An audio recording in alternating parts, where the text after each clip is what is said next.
but something told me it wasn't a normal meteor. That unknown thing fell in my north field, and the impact shook the whole house. I ran through the golden wheat while the air filled with a strange smell of burnt ozone.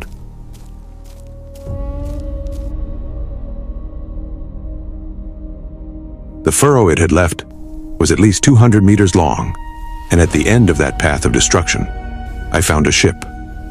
The door opened with a pneumatic hiss, and she fell to the ground as if she had no strength. She had purple skin, hair of an impossible turquoise, and completely black eyes. From a wound in her side flowed something that looked like blood, but was blue.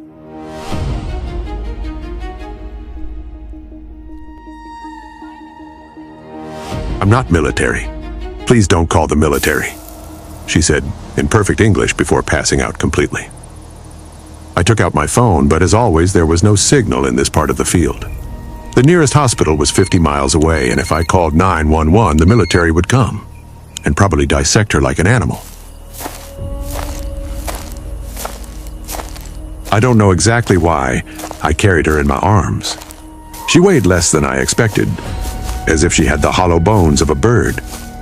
I took her to the house where I'd lived alone since Sarah left me 5 years ago. I placed her carefully on the couch while her blue blood stained the cushions.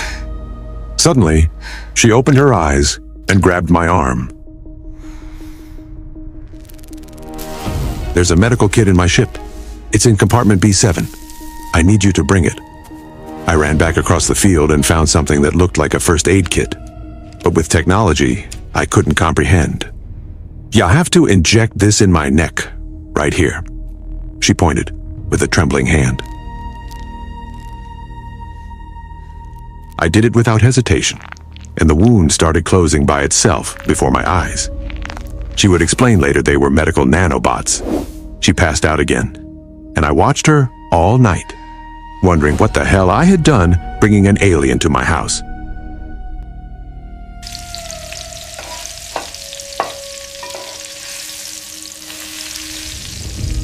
I was making bacon when I heard her move in the living room. I don't know why I acted so normally, as if extraterrestrials fell in my field every Tuesday. "I don't eat meat," she said from the kitchen door. "Are eggs okay?"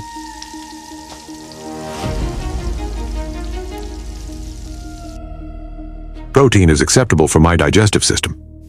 She sat down carefully in the chair, and I noticed she was studying me intensely. I saw she had a device on her wrist that blinked constantly, and I assumed she was recording everything. "My name is Tom. My designation is Zara 7, but you can just call me Zara. Where exactly do you come from?" It's a complex question to answer.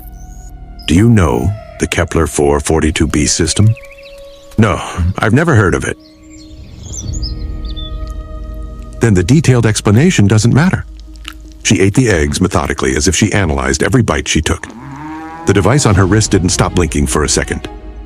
"Your ship must be damaged," I started to say.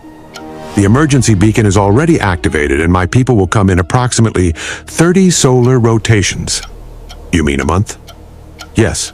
In Earth terms, it would be a month." "Are you some kind of explorer?"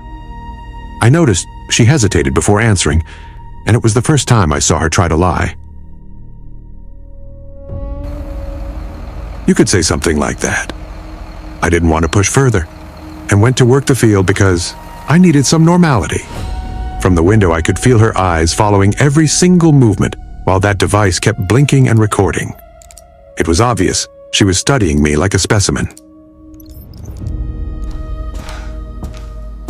When I came back at night, she had completely reorganized my kitchen. "It's much more efficient this way," she said simply. I didn't mind because it had been 5 years since anyone touched anything in this house. "Why do you live completely alone?" she asked as we walked through the golden wheat stalks. I could have made up some lie, but I decided to be honest. My wife left me because she said, I loved this land more than her. And was what she said true? Yes, completely true. She looked at me differently, and her device recorded my answer with special attention. "In my world, no one lives alone. because we're a species of collective. Like bees in a hive? It's more complex than that, but yes, we share a common purpose. And what's your purpose here on Earth? She touched a wheat stalk with her hand, and I saw it change from golden to purple, then return to its original color. It was impossible, but it was happening before my eyes. That information is classified. I showed her where I'd hidden her ship under a huge tarp so no one could see it from the main road. Thank you for not calling the authorities. I've never been a fan of the government anyway. That night, she insisted on cooking and used my vegetables, but transformed them into something with flavors that shouldn't exist on this planet. Your file indicates you've been 1,827 days without significant company. What file?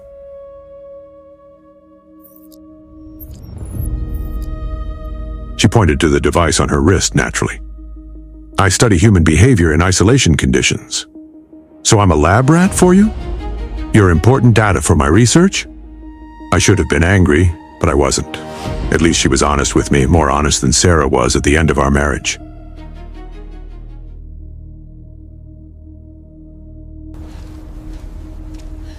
On day 10 of her stay, a terrible storm arrived with a tornado warning. I grabbed her hand, and we ran together to the barn shelter. In the darkness of the shelter, I noticed she literally glowed. Her veins pulsed with a faint blue light when she was afraid. It's my first Earth storm, she admitted, trembling. We're not going to die, I promise. You don't have enough data to make that conclusion? I laughed at her response, and she laughed too, for the first time since she arrived. The tornado passed dangerously close, and the whole shelter shook like it was going to collapse. She clung to me tightly, and I felt her heart against my chest. It had a triple rhythm, completely alien, but strangely familiar. Tom, I need to tell you something. What? My real mission isn't just observation, and I saw her deliberately turn off the recording device. I already suspected that. How did you know? Nobody sends a single explorer to an entire planet. Your military reconnaissance studying us before a colonization? Yes, that's exactly it. Her voice became very small. My people are desperately seeking a new home, and Earth is a perfect candidate. And I'm the perfect guinea pig, a completely isolated human. You were that at first, but now you're a complication. What kind of complication? The kind that makes me reconsider my entire mission. The tornado finally passed, and we left the shelter. My barn was miraculously intact, but something fundamental had changed between us forever.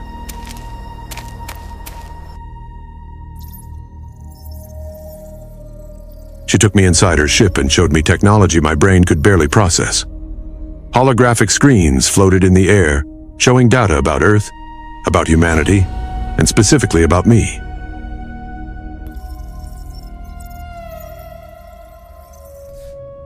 Look at this, she said, touching a panel, and showed me her home world. It was dying slowly, while its red sun expanded, devouring everything. I saw entire cities under protective domes and billions of beings desperately waiting for evacuation. We urgently need a new home, she said sadly. But we also need to confirm biological and social compatibility. That's why they sent me here, to see if humans and Xeranians can coexist peacefully. And can they coexist? She looked directly into my eyes, and she was no longer the cold alien scientist. She was just Zara, vulnerable and real. With you, they definitely can. I kissed her without thinking twice.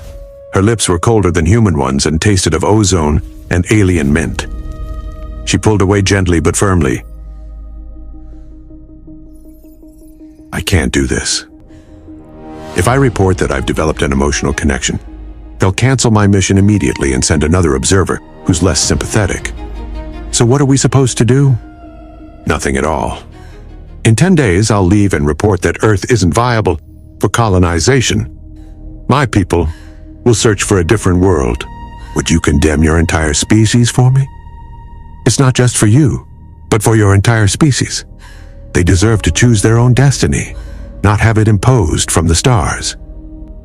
I loved her completely in that moment. This purple woman from another world who chose our freedom over her people's survival. There's another option you haven't considered, I said, taking her hand.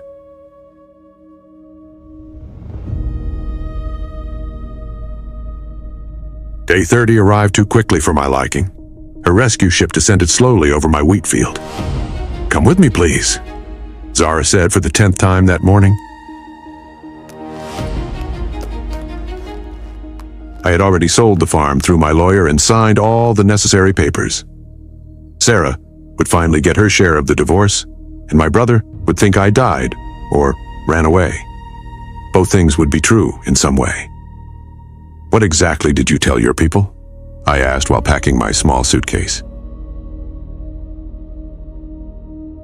I told them the truth partially. That Earth isn't suitable for mass colonization, but I found a much better world. It has no native intelligence and needs terraforming, but it's absolutely perfect for us. Does that world really exist? Yes, I discovered it in your NASA files. It's called TOI-715b, and you detected it but don't have the technology to reach it yet. And what will we two be there? We'll be the initial advance team.